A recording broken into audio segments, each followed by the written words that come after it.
لبيك اللهم لبيك لبيك لا شريك لك لبيك إن الحمد والنعمة لك والملك لا شريك لك لبيك اللهم لبيك.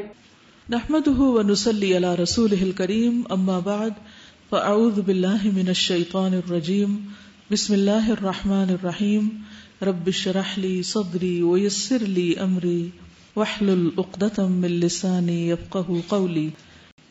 روانگی سے قبل کچھ ضروری امور.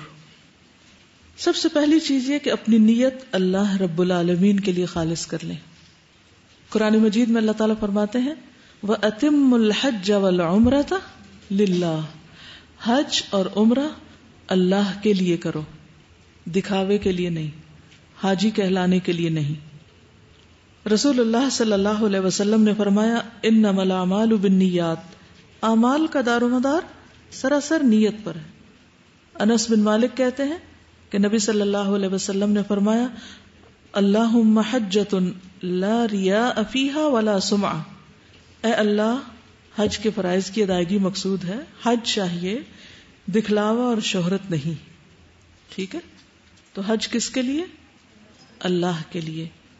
ایک حدیث میں آتا ہے کہ جو سچے دل سے شہادت کی طلب کرے، خواہ وہ بستر پر فوت ہو جائے تو اس کو شہادت کا اجر پورا پورا مل جائے گا.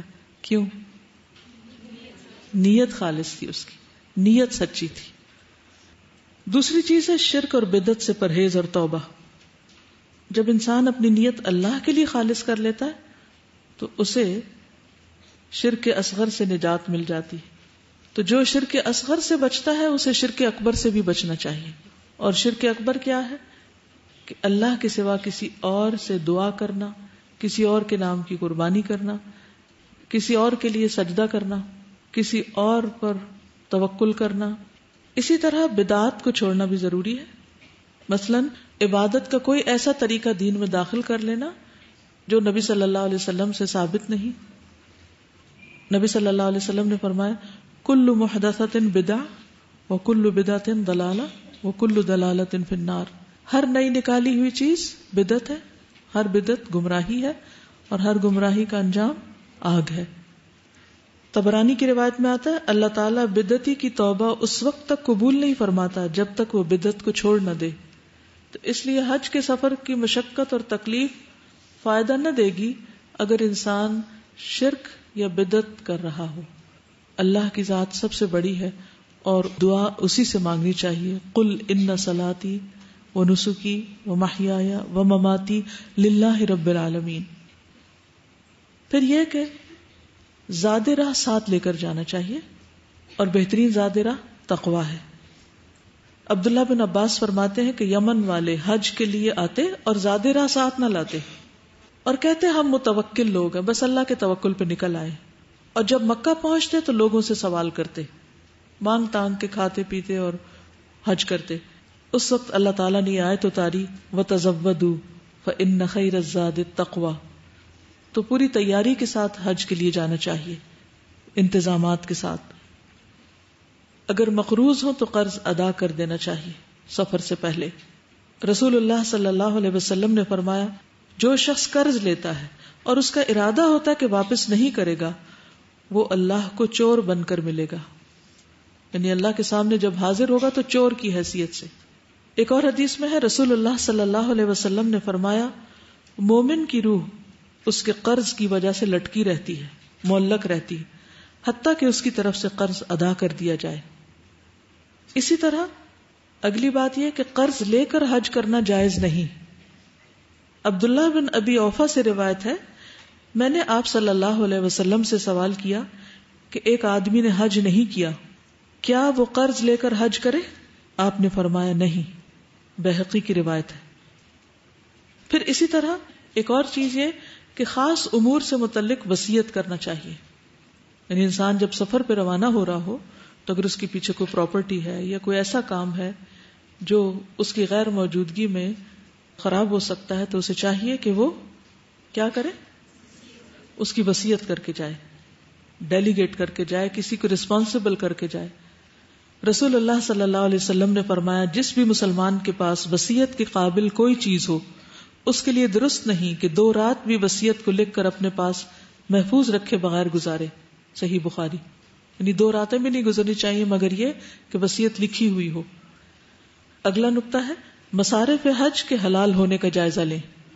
مصارف کا مطلب خرچ، یعنی جو کچھ آپ خرچ کر رہے ہیں وہ حلال ہونا چاہیے. رسول اللہ صلی اللہ علیہ وسلم نے فرمایا اے لوگو اللہ پاک ہے اور پاک ہی کو قبول کرتا ہے. پھر آپ نے ایسے آدمی کا ذکر فرمایا جو لمبا سفر کرتا ہے، پریشان بال، جسم گرد آلود ہے، اپنے ہاتھوں کو آسمان کی طرف اٹھا کر کہتا ہے اے میرے رب اے میرے رب، حالانکہ اس کا کھانا حرام، یعنی جو زیادہ راہ ساتھ لے کے جا رہا ہے، اس کا پینا حرام، اس کا لباس حرام، اس کی پرورش حرام سے کی گئی، تو اس کی دعا کیسے قبول ہوگی؟ تو حج تو دعاؤں کی قبولیت کا ذریعہ ہے، لیکن اگر وہ حرام کے مال سے حج کر رہا ہے تو اس کا فائدہ نہیں ہوگا. اس لیے بہت ضروری ہے کہ حج پر کیے جانے والے اخراجات پاک کمائی سے ہوں، کسی کا حق غصب نہ کیا وہ، سب کے مال لوٹ کے پھر اسی لوٹے ہوئے مال سے حج کرنے چل پڑے تو یہ درست نہیں. پھر حج کے لیے جسمانی، روحانی، علمی تیاری کریں. ابراہیم علیہ السلام نے اللہ تعالیٰ سے دعا کی تھی وہ ارنا مناسکنا، کہ اللہ تعالیٰ ہمیں اپنی عبادت کے طریقے سکھا. تو ہمیں بھی عبادت کے طریقے یعنی حج کے طریقے سیکھ کر جانے چاہیے. صرف جوش جذبہ کافی نہیں، صرف شوق کافی نہیں، بلکہ جانے سے پہلے باقاعدہ علم حاصل کرنا چاہیے مناسک کی ادائیگی کا. رسول اللہ صلی اللہ علیہ وسلم نے فرمایا لِتَأْخُذُوا مَنَاسِكَكُمْ فَإِنِّي لَا أَدْرِي لَعَلِّي لَا أَحُجُّ بَعْدَ حَجَّتِي هَٰذِهِ. مجھ سے اپنے حج کے مناسک سیکھ لو. آپ نے خود سکھائے لوگوں کو. میں نہیں جانتا شاید میں اپنے اس حج کے بعد حج نہ کر سکوں. تو اس سے یہ پتہ چلتا ہے کہ آپ نے سکھایا. اس لیے اگر آپ کو سکھانا آتا ہے تو سکھائیے، اور اگر آپ سکھانے والوں میں سے نہیں تو سیکھنے والوں میں سے بن جائیے.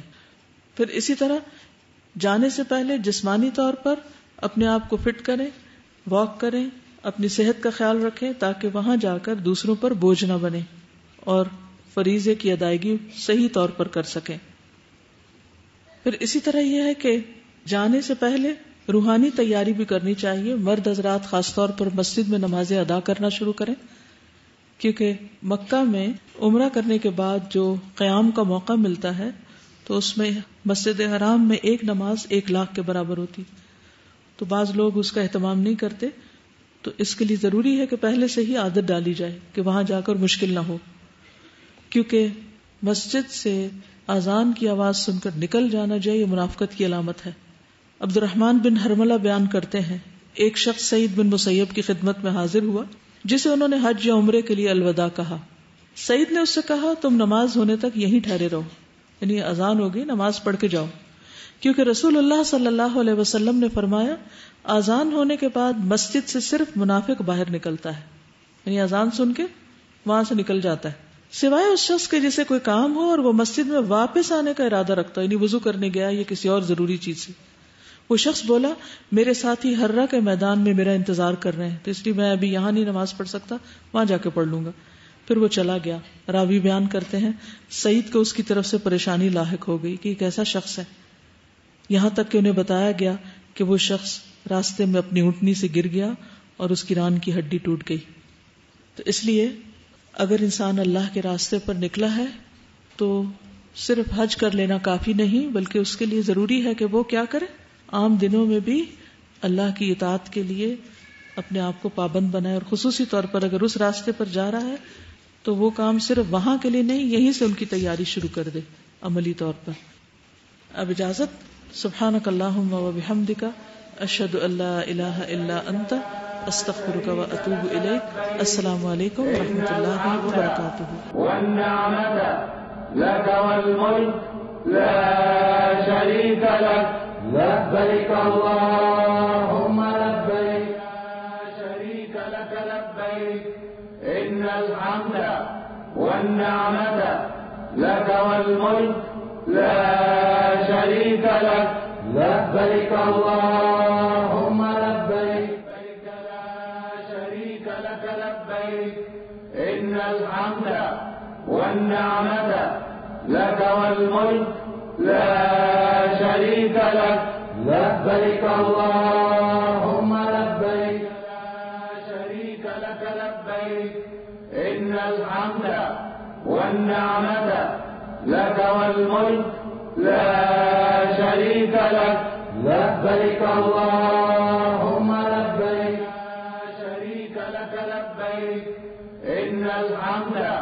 والنعمة لك والملك لا شريك لك لبيك اللهم لبيك لا شريك لك لبيك إن الحمد والنعمة لك والملك لا شريك لك لبيك اللهم لبيك والنعمة لك والملك لا شريك لك لبيك اللهم لبيك لك لبيك إن الحمد والنعمة لك والملك لا شريك لك لبيك اللهم لبيك إن الحمد والنعمة لك والملك لا شريك لك لبيك اللهم لبيك